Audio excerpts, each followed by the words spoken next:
Hey, shh. You have trillions of particles passing through your body as we speak. Like 60 billion through your thumbnail every second. No, you can't feel them, you can't see them. But if we look a little closer, we might be able to understand why they matter. Matter? Do these things have mass? Why can't we feel them? Whoa. Let's start from the beginning.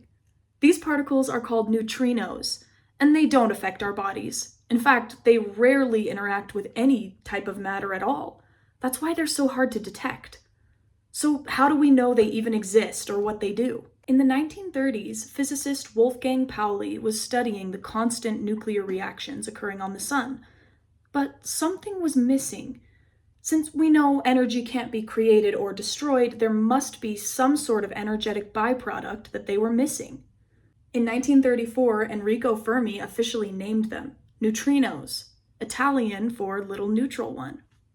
They weren't officially detected until 1956.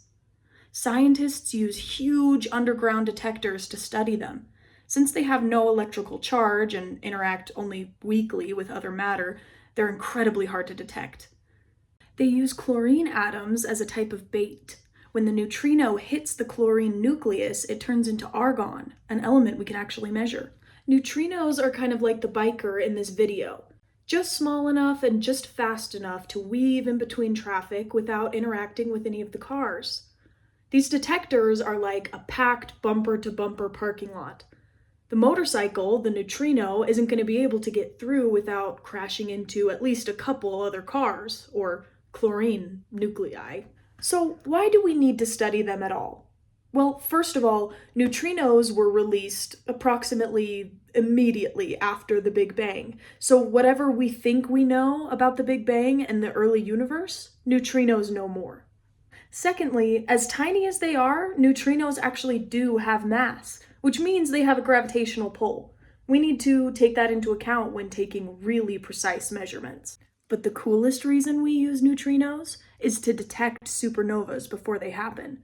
If there is a surge of neutrinos in a specific area, scientists can point their telescopes in that direction and potentially catch the supernova as it happens. So even though neutrinos are known as the ghost particles of the universe, they're not scary. They can't hurt us, they can't inhabit our bodies. In fact, over the course of a human lifetime, approximately 2 neutrinos will actually interact with your body. They're just like little tiny Paul Reveres coming to tell us, the supernovas are coming, and to give us information about the early universe.